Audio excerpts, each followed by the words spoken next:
नमस्कार प्यारे बच्चों। आज हम पढ़ने जा रहे हैं आपकी हिंदी पाठ्य पुस्तक आरोह से पाठ मियां नसरुद्दीन, जिसकी लेखिका हैं कृष्णा सोबती जी। तो इससे पहले कि हम आगे बढ़े, जान लेते हैं एक बार कृष्णा सोबती जी का संक्षिप्त परिचय। कृष्णा सोबती जी का जन्म सन 1925 में गुजरात में हुआ। इनकी प्रमुख रचनाएं हैं जिंदगी नामा, दिलो दानिश, ए लड़की, समय सरगम, ये उपन्यास के नाम है, डार से बिछुड़ी, मित्रों मरजानी, बादलों के घेरे, सूरजमुखी अंधेरे के, ये कहानी संग्रह, हम हशमत, शब्दों के आलोक में, ये इनके शब्द चित्र व संस्मरण के नाम हैं। इनको अनेक पुरस्कारों से भी सम्मानित किया जा चुका है। साहित्य अकादमी सम्मान, हिंदी अकादमी का शलाका सम्मान, साहित्य अकादमी की 72 सदस्यता सहित अनेक राष्ट्रीय पुरस्कारों द्वारा इन्हें सम्मानित किया जा चुका है। मियां नसरुद्दीन शब्द चित्र हम हशमत नामक संग्रह से लिया गया है। इसमें खानदानी नानबाई मियां नसरुद्दीन के व्यक्तित्व, रुचियों और स्वभाव का शब्द चित्र खींचा गया है।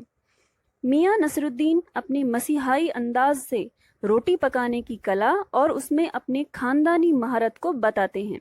वे ऐसे इंसान का भी प्रतिनिधित्व करते हैं जो अपने पेशे को कला का दर्जा देते हैं और करके सीखने को असली हुनर मानते हैं। तो आइए शुरू करते हैं पाठ मियां नसरुद्दीन। तो साहबों, उस दिन अपन मटिया महल की तरफ से गुजर न जाते तो राजनीति, साहित्य और कला के हजारों हजार मसीहों के धूम धड़क्के में नानबाइयों के मसीहा मियां नसरुद्दीन को कैसे तो पहचानते और कैसे उठाते लुत्फ उनके मसीही अंदाज का। हुआ यह कि हम एक दोपहरी जामा मस्जिद के आड़े पड़े मटिया महल के गढ़ैया मोहल्ले की ओर निकल गए। एक निहायत मामूली अंधेरी सी दुकान पर पटापट आटे का ढेर सनते देख ठिठके। सोचा सिवैयों की तैयारी होगी, पर पूछने पर मालूम हुआ कि खानदानी नानबाई मियां नसरुद्दीन की दुकान पर खड़े हैं। मियां मशहूर हैं 56 किस्म की रोटियां बनाने के लिए। तो मियां नसरुद्दीन एक खानदानी नानबाई हैं और एक दिन लेखिका दोपहर के समय मस्जिद के पास मटिया महल के गढ़ैया मोहल्ले की ओर गईं। तो वहां एक छोटी सी दुकान थी जहां पर ढेर सारा आटा गूंथा जा रहा था। तो पूछने पर लेखिका को पता चला कि वह दुकान नानबाई मियां नसरुद्दीन की है, जो 56 किस्म की रोटियां बनाने के लिए मशहूर थे। हमने जो अंदर झांका तो पाया मियां चारपाई पर बैठे बीड़ी का मजा ले रहे हैं। मौसमों की मार से पका चेहरा, आंखों में काइयां भोलापन और पेशानी पर मंजे हुए कारीगर के तेवर। हमें गाहक समझ मियां ने नजर उठाई। फरमाइए। झिझक से हमने कहा, आपसे कुछ एक सवाल पूछने थे, आपको वक्त हो तो। मियां नसरुद्दीन ने पंच हजारी अंदाज से सिर हिलाया। निकाल लेंगे वक्त थोड़ा, पर यह तो कहिए आपको पूछना क्या है। फिर घूरकर देखा और जोड़ा, मियां कहीं अखबार नफीस तो नहीं हो? यह तो खोजियों की खुराफात है। हम तो अखबार बनाने वाले और अखबार पढ़ने वाले दोनों को ही निठल्ला समझते हैं। हाँ, कामकाजी आदमी को इससे क्या काम है। खैर, आपने यहाँ तक आने की तकलीफ उठाई ही है तो पूछिए, क्या पूछना चाहते हैं। तो लेखिका बताती हैं कि जब दुकान के अंदर उन्होंने झांक कर देखा तो मियां नसरुद्दीन ने उन्हें ग्राहक समझ लिया और आने का कारण पूछा। लेखिका ने कहा कि वह उनसे कुछ प्रश्न पूछना चाहती है। मियां को शक हुआ कि कहीं ये पत्रकार तो नहीं है। लेखिका के मना करने पर मियां ने उसके प्रश्नों का उत्तर देना स्वीकार किया और तब लेखिका ने उनसे प्रश्न पूछने शुरू किए। पूछना यह था कि किस्म किस्म की रोटी पकाने का इल्म आपने कहाँ से हासिल किया। तो लेखिका उनसे पूछती हैं कि विभिन्न प्रकार की रोटी पकाने की कला आपने कहाँ से सीखी। तो मियां नसरुद्दीन ने आंखों के कंचे हम पर फेर दिए, फिर तरेर कर बोले, क्या मतलब? पूछिए साहब, नानबाई इल्म लेने कहीं और जाएगा क्या? नगीना सास के पास, क्या आईना सास के पास, क्या मीना सास के पास, या रफूगर, रंगरेज या तेली तंबोली से सीखने जाएगा क्या? फरमा दिया साहब, यह तो हमारा खानदानी पेशा ठहरा। हाँ, इल्म की बात पूछिए तो जो कुछ भी सीखा अपने वालिद उस्ताद से ही। मतलब यह कि हम घर से ना निकले कि कोई पेशा इख्तियार करेंगे। जो बाप दादा का हुनर था वही उनसे पाया और वालिद मरहूम के उठ जाने पर आ बैठे उन्हीं के ठिए पर। लेखिका के यह पूछने पर कि विभिन्न प्रकार की रोटियां बनाने का ये हुनर आपने कहाँ से सीखा, मियाँ नसरुद्दीन एक तरह से नाराज़ हो जाते हैं और वे नाराज़ होकर बोलते हैं कि क्या मतलब है आपका कि नान बाई का ये हुनर या इल्म सीखने के लिए कहाँ जाएंगे? क्या नगीना साज के पास? नगीना साज मतलब नग का काम करने वाले के पास जाएंगे? क्या आईना साज के पास कि आईने का काम करने वाले के पास जाएंगे? या मीना साज या कोई मीनाकारी करने वाला कोई हो तो उसके पास थोड़ा ना जाएंगे? ना ही किसी रफूगर कपड़े का काम करने वाले, ना ही रंगरेज जो कपड़ों को रंगता है उसके पास जाएंगे, और ना ही किसी तेली के पास जाएंगे जो तेल का व्यापार करता हो, तेल का काम करता हो, और ना ही किसी तंबोली से सीखने जाएंगे। तंबोली से सीखना मतलब जो पान, तंबोली जो पान का कारोबार करता हो, पान का व्यापारी हो, उससे थोड़ा ना सीखने जाएगा कोई भी नान बाई का हुनर अगर सीखना है तो क्या फरमा दिया साहब आपने? यह तो हमारा खानदानी पेशा ठहरा कि ये तो हमारा खानदानी पेशा है, यह काम तो हम पुश्तों से करते आ रहे हैं। तो वे बड़ी बेपरवाही से अपने खास अंदाज में बताते हैं कि नान बाई का यह काम कई पुश्तों से उनके घर में चला आ रहा है और यह काम उन्होंने अपने पिता से सीखा था। तो जो बाप दादा का हुनर था वही उन्होंने अपने पिता जो अब इस दुनिया में नहीं रहे उनसे सीखा था, और जब वे इस दुनिया से चले गए तो वह उनकी ठिए पर आकर बैठ गए, अर्थात उनकी जगह उन्होंने संभाल ली। जब मियाँ नसरुद्दीन ने अपने पिता की बात छेड़ी तो लेखिका के मन में भी उत्सुकता हुई कि वह उनके पिता के बारे में जाने। तो वह पूछती हैं कि आपके वालिद? मियाँ नसरुद्दीन की आंखें लम्हा भर को किसी भट्टी में गुम हो गईं, लगा गहरी सोच में है। फिर सिर हिलाया। क्या आंखों के आगे चेहरा जिंदा हो गया। हमारे वालिद साहब मशहूर थे मियाँ बरकत शाही नान बाई कढ़ैया वाले के नाम से, और उनके वालिद यानी कि हमारे दादा साहब थे आला नान बाई मियाँ कल्लन। आपको इन दोनों में से किसी की कोई नसीहत याद हो? नसीहत काहे की मियाँ? काम करने से आता है, नसीहतों से नहीं। हाँ, बजा फरमाया है। पर यह तो बताइए कि जब आप इस काम पर लगे तो वालिद साहब ने सीख के तौर पर कुछ तो कहा होगा। नसरुद्दीन साहब ने जल्दी जल्दी 2-3 कश खींचे, फिर गला साफ किया और बड़े अंदाज से बोले, अगर आपको कुछ कहलवाना ही है तो बताए दिए देते हैं। आप जानो, जब बच्चा उस्ताद के यहाँ पढ़ने बैठता है तो उस्ताद कहता है कह अलिफ, बच्चा कहता है अलिफ, कह बे, बच्चा कहता है बे, कह जीम, बच्चा कहता है जीम। तो इस बीच उस्ताद जोर का एक हाथ सिर पर धरता है और शागिर्द चुपचाप परवान करता है। समझे साहब, एक तो पढ़ाई ऐसी, और दूसरी बात बीच में छोड़ सामने से गुजरते मीर साहब को आवाज दे डाली, कहो भाई मीर साहब, सुबह न आना हुआ, पर क्यों? तो लेखिका मियाँ नसरुद्दीन के पिता के बारे में जानना चाहती थी। तो नसरुद्दीन ने कहा कि उनके पिता मियाँ बरकत शाही नान बाई गढ़ैया वाले के नाम से प्रसिद्ध थे और उनके दादा आला नान बाई मियाँ कल्लन के नाम से जाने जाते थे। तो जब लेखिका ने यह कहा कि मियाँ को इन दोनों में से किसी की कोई नसीहत याद है तो बताएं, तो मियाँ ने उत्तर दिया कि काम करने से आता है, नसीहतों से नहीं आता। साथ ही वे ये भी कहते हैं कि जब बच्चा पढ़ना सीखता है तो सबसे पहले, अगर हम हिंदी की बात करें तो बच्चा क्या सीखता है? सबसे पहले अ से अनार और आ से आम, है ना? तो इसी तरह से वो आगे के वर्ण सीखता है बाद में। तो यहाँ जिस भाषा की बात कर रहे हैं वो फारसी भाषा की बात कर रहे हैं कि फारसी भाषा में सबसे पहले बच्चा क्या सीखता है? सबसे पहले जब वो स्कूल जाता है और सीखना शुरू करता है तो पहली कक्षा में क्या सीखता है? वो अलिफ, उसके बाद बे, उसके बाद जीम। तो सबसे पहले उसने सीखा अलिफ, उसके बाद वह आगे बढ़ा, उसने सीखा बे, उसके बाद उसने सीखा जीम। इस तरह से उसने छोटे से शुरू किया और उसके बाद वह आगे बढ़ता गया। तो यहाँ पे वो एग्जाम्पल ये दे रहे हैं कि छोटे छोटे काम करके ही कोई बड़ा काम किया जा सकता है, कोई बड़ा हुनर सीखा जा सकता है। तो लेखिका कहती हैं कि आप दूसरी पढ़ाई की बाबत कुछ कह रहे थे ना? तो इस बार मियाँ नसरुद्दीन ने यूं सिर हिलाया कि सुकरात हो। हाँ, एक दूसरी पढ़ाई भी होती है, सुनिए।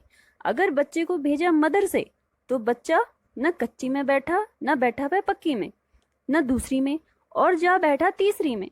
हम ये पूछेंगे कि उन 3 जमातों का क्या हुआ? क्या हुआ उन 3 क्लासों का? अपना ख्याल था कि मियाँ नसरुद्दीन नान बाई अपनी बात का निचोड़ भी निकालेंगे, पर वह हम ही पर दागते रहे। आप ही बताइए, उन 2-3 जमातों का क्या हुआ? यह बात मेरी समझ के तो बाहर है।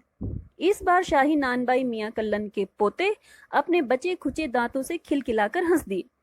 मतलब मेरा क्या साफ न था? लो साहिबो, अभी साफ हुआ जाता है। जरा सी देर को मान लीजिए हम बर्तन धोना ना सीखते, हम भट्टी बनाना ना सीखते, भट्टी को आंच देना ना सीखते, तो क्या हम सीधे सीधे नानबाई का हुनर सीख जाते? मियाँ नसरुद्दीन हमारी ओर कुछ ऐसे देखा किए कि उन्हें हमसे जवाब पाना हो। फिर बड़े ही मंझे अंदाज में कहा, कहने का मतलब साहेब यह है कि तालीम की तालीम भी बड़ी चीज होती है। हमने सिर हिलाया। हाँ साहेब, माना। मियाँ नसरुद्दीन जोश में आ गए। हमने न लगाया होता खोमचा तो आज क्या यहाँ बैठे होते? मियाँ को खोमचे वाले दिनों में भटकते देख हमने बात का रुख मोड़ा और अपने खानदानी नानबाई होने का जिक्र किया। क्या यहाँ और भी नानबाई हैं? तो मियाँ नसरुद्दीन अपनी बात को स्पष्ट करते हुए कहते हैं कि सबसे पहले उन्होंने बर्तन धोना सीखा, भट्टी बनाना सीखा, भट्टी में आग जलाना सीखा, उसके बाद ही उन्हें ये हुनर आया है। और आगे वे एक बहुत बड़ी बात कहते हैं कि शिक्षा की शिक्षा, तालीम की तालीम, तालीम मतलब शिक्षा, शिक्षा की शिक्षा भी बहुत महत्वपूर्ण है, बहुत ज़रूरी है कि सबसे पहले ये पता होना चाहिए कि हमें शिक्षा किस चीज़ की लेनी है और उसे कैसे सीखा जाए। सीखने भी एक कला है, ये भी ध्यान देने वाली बात है कि क्या सीखना है, उसकी शिक्षा भी बहुत ज़रूरी है और वह शिक्षा कैसे मिल रही है ये भी बहुत महत्वपूर्ण है। तो इस तरह से वे एक बहुत बड़ी बात यहाँ पर कह जाते हैं कि शिक्षा की शिक्षा भी बहुत ज़रूरी है, बहुत महत्वपूर्ण बात है।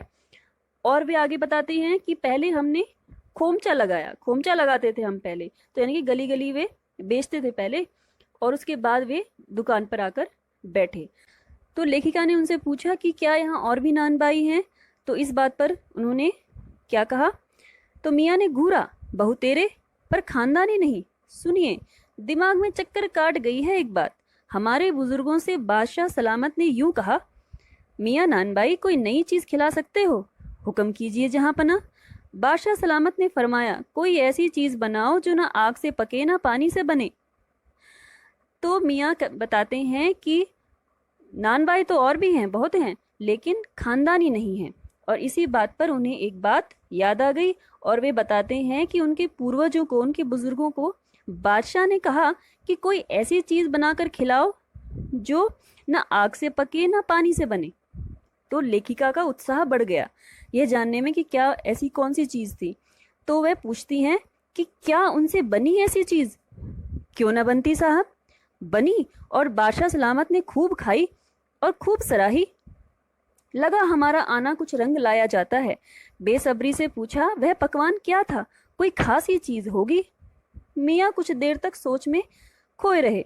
सोचा पकवान पर रोशनी डालने को है कि नसरुद्दीन साहब बड़ी रुखाई से बोले, यह हम ना बतावेंगे, बस आप इतना समझ लीजिए कि एक कहावत है ना कि खानदानी नानबाई कुएं में भी रोटी पका सकता है।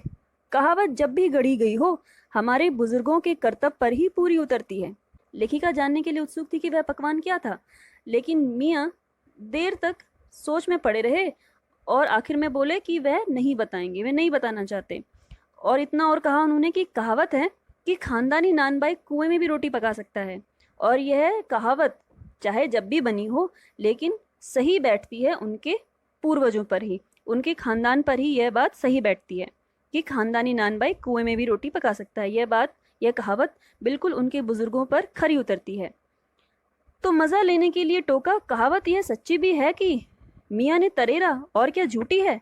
आप ही बताइए, रोटी पकाने में झूठ का क्या काम? झूठ से रोटी पकेगी? क्या पकती देखी है कभी? रोटी जनाब पकती है आँच से, समझे? सिर हिलाना पड़ा। ठीक फरमाते हैं। तो यहाँ पर लेखिका उन्हें पूछती भी हैं कि ये कहावत सच्ची है या यूं ही। तो मियाँ इस पर नाराज हो गए और लेखिका को उनकी हाँ में हाँ मिलानी पड़ी। लेखिका आगे उनसे कहती हैं कि मियाँ, एक बात और आपको बताने की जहमत उठानी पड़ेगी। तो मियाँ ने एक और बीड़ी सुलगा ली थी, सो कुछ फुर्ती पा गए थे। तो कहा, पूछिए। अरे बात ही तो पूछिएगा, जान तो ना ले लेवेंगे, उसमें भी अब क्या देर, 70 के हो चुके, फिर जैसे अपने से ही कहते हूँ। वालिद मरहूम तो कूच किए 80 पर, क्या मालूम हमें इतनी मोहलत मिले ना मिले। तो उनके कहने का मतलब था कि उनके जो पिताजी थे वे 80 के होकर गुजरे थे, तो अब पता नहीं 70 के तो वे हो चुके हैं, अब वे कितने उम्र तक जी पाएंगे तो ये उनको पता नहीं था। तो इस मजमून पर हमसे कुछ कहते ना बनाया, तो कहा अभी यही जानना था कि आपके बुजुर्गों ने शाही बावर्ची खाने में तो काम किया ही होगा। तो लेखिका उनसे सीधे सीधे पूछती हैं कि आपके बुजुर्गों ने शाही बावर्ची खाने में तो काम किया ही है। तो मियाँ ने बेरुखी से टोका, वह बात तो पहले हो चुकी ना। हो तो चुकी साहब, पर जानना यह था कि दिल्ली के किस बादशाह के यहाँ आपके बुजुर्ग काम किया करते थे। तो लेखिका उनसे कहती हैं कि वे केवल ये जानना चाहती हैं कि आपके बुजुर्गों ने दिल्ली के किस बादशाह के यहाँ काम किया था, वे केवल इतना ही जानना चाहती हैं। तो मियाँ नसरुद्दीन कहते हैं, अजी साहब क्यों बाल की खाल निकालने पर तुले हैं, कह दिया ना कि बादशाह के यहाँ काम करते थे, सो क्या काफ़ी नहीं। हम खिसियानी हंसी हंसे, है तो काफ़ी, पर ज़रा नाम ले लेते तो उसे वक्त से मिला लेते। वक्त से मिला लेते, खूब, पर किसे मिलाते जनाब आप वक्त से। मियाँ हंसे जैसे हमारी खिल्ली उड़ाते हों। वक्त से वक्त को किसी ने मिलाया है आज तक? खैर पूछिए कि किसका नाम जानना चाहते हैं? दिल्ली के बादशाह का ही ना। उनका नाम कौन नहीं जानता, जहाँ पना बादशाह सलामत ही ना। कौन से? बहादुर शाह जफर की। तो लेखिका उनसे बादशाह का नाम निकलवाना चाहती हैं कि उनके बुजुर्गों ने किस बादशाह के यहाँ पर काम किया, लेकिन वे बताना नहीं चाहते, या यूं कहें कि वे अपनी शेखी बघारने के लिए बोल गए कि उनके बुजुर्गों ने, उनके पूर्वजों ने बादशाह के यहाँ काम किया है, लेकिन वे उस बादशाह का नाम नहीं बता पा रहे थे। लेकिन लेखिका बार बार वही सवाल पूछ रही थी, तो अब वे एक तरह से फंस गए थे कि वे क्या जवाब दें। तो उन्होंने ऐसे ही कह दिया कि जहाँ पनाह बादशाह सलामत। तो लेखिका ने समझा कि वे बहादुर शाह जफर की बात कर रहे हैं। तो वे कहती हैं कि कौन से? बहादुर शाह जफर की। तो मियाँ खींच गए और बोले, फिर अलट पलट के वही बात, लिख लीजिए बस यही नाम। आपको कौन बादशाह के नाम चिट्ठी रुक्का भेजना है कि डाक खाने वालों के लिए सही नाम पता ही जरूरी है। तो अंत में वो खींच कर बोलते कि आपको कौन सा उस बादशाह के नाम चिट्ठी पत्री भेजनी है, तो जो भी आपका मन करे वो नाम लिख लीजिए। और ऐसा कहकर वे उनकी बातों को टाल देते हैं। लेखिका आगे कहती हैं कि हमें बिटर बिटर अपनी तरफ देखते पाया तो सिर हिला अपने कारीगर से बोले, अरे ओ बब्बन मियाँ, भट्टी सुलगा दो तो काम से निपटे। यह बब्बन मियाँ कौन है साहब? मियाँ ने रुखाई से जैसे फांक ही काटती हो, अपने कारीगर और कौन होंगे। तो लेखिका उनसे जानना चाह रही थी कि बब्बन मियाँ कौन है। तो मियाँ ने बताया कि वे उनके कारीगर हैं, और कौन होंगे। तो लेखिका के मन में आया कि वे उनसे उनके बेटे बेटियों के बारे में पूछें। तो मन में आया पूछ लें, आपके बेटे बेटियां हैं। पर मियाँ नसरुद्दीन के चेहरे पर किसी दबे हुए अंधड़ के आसार देख यह मजमून न छेड़ने का फैसला किया। इतना ही कहा, ये कारीगर लोग आपकी शागिर्दी करते हैं। लेखिका उनके बेटे बेटियों के बारे में जानना चाह रही थी, उनके परिवार के बारे में जानना चाह रही थी, पर मियाँ नसरुद्दीन के चेहरे पर किसी दबे हुए अंधड़ के आसार देखकर मतलब ऐसा लग रहा था जैसे अभी वो गुस्से में आने वाले हैं, वे गुस्सा करने वाले हैं अभी। तो ऐसा सोचकर वे उनसे वो नहीं पूछ पाई जो वे पूछना चाहती थी, बल्कि उन्होंने अपना सवाल बदल दिया और उन्होंने कहा कि ये कारीगर लोग आपकी शागिर्दी करते हैं। तो उन्होंने कहा कि हाँ, खाली शागिर्दी नहीं करते बल्कि मजदूरी भी देता हूँ इनको, और 2 रुपये मन आटे की मजदूरी, 4 रुपये मन मैदे की मजदूरी। तो यहाँ पर लेखिका से पीछा छुड़ाने के लिए मियाँ नसरुद्दीन बब्बन मियाँ को भट्टी सुलगाने का आदेश देते थे, और लेखिका ने उनके बारे में जानना चाहा तो वे कहते हैं कि उनके कारीगर हैं। लेखिका उनके बच्चों के बारे में जानना चाहती थी, किंतु उनके चेहरे पर दबे हुए गुस्से को देखकर वे अपना विचार बदल देती हैं और उनके कारीगरों के विषय में बातें करती हैं। तो मियाँ नसरुद्दीन उन्हें बताते हैं कि उन्हें 2 रुपये मन आटे की व 4 रुपये मन मैदे की मजदूरी देते हैं। तो लेखिका आगे उनसे पूछती हैं कि ज़्यादातर भट्टी पर कौन सी रोटियां पका करती हैं, कि भट्टी में ज़्यादातर कौन सी रोटियां बनती हैं। तो मियाँ को अब इस मजमून में कोई दिलचस्पी रह नहीं गई थी, फिर भी हमसे छुटकारा पाने के लिए बोले। तो लेखिका द्वारा रोटियों की किस्में जानने की इच्छा से पूछे गए सवाल पर वे क्या कहते हैं। लेखिका जानना चाह रही थी ना कि भाई कौन सी रोटियां बनती हैं, तो हालांकि उनका मन तो नहीं था उसका जवाब देने का, लेकिन फिर भी वे जवाब देते हैं और कहते हैं कि बाकरखानी, शीरमाल, ताफ्तान, बेसनी, खमीरी, रुमाली, गावदीदा, गाज़ेबान, तुनकी, ये सारी रोटियां भट्टी में बनती हैं। फिर तेवर चढ़ा हमें घूर कर कहा, तुनकी पापड़ से ज़्यादा महीन होती है, महीन। हाँ, किसी दिन खिलाएंगे आपको। एकाएक मियाँ की आंखों के आगे कुछ कौंध गया। एक लंबी सांस भरी और किसी गुमशुदा याद को ताज़ा करने को कहा। उतर गए वे ज़माने और गए वे कद्रदान, जो पकाने खाने की कद्र करना जानते थे। मियाँ अब क्या रखा है, निकाली तंदूर से, निगली और हजम। लेखिका उनसे जानना चाह रही थी कि भट्टी पर कौन कौन सी रोटियां पकती हैं, तो उसके जवाब में उन्होंने बहुत सारी रोटियों के नाम गिनवा दिए। तो लेकिन वे तुनकी रोटी की तारीफ करते हुए कहते हैं कि वह पापड़ से भी ज़्यादा महीन होती है, ज़्यादा बारीक होती है। लेकिन कहते कहते वे पिछले ज़माने की यादों में खो जाते हैं और कहते हैं कि पहले के ज़माने जैसा खाने पकाने का शौक अब किसे है। तो वे पुराने ज़माने में खो जाते हैं और कहते हैं कि अब खाने पकाने का शौक अब किसी को नहीं है, ना तो लोगों को वह शौक है और ना ही उन चीज़ों की कद्र है। आज के ज़माने में तो भारी एवं मोटी तंदूरी रोटी का ही बोलबाला है, क्या बनाएं और क्या खिलाएं। तो यहाँ पर कहते हैं कि पकाने खाने की प्रशंसा करने वाले लोग अब नहीं रहे, अब तो बस तंदूर से रोटी निकलती है, निगलते हैं और हजम हो जाती है। तो इस तरह से वे अपनी बातें कहते हैं। तो प्यारे बच्चों, यह था पाठ मियां नसरुद्दीन। आशा है आपको समझ आ गया होगा। धन्यवाद।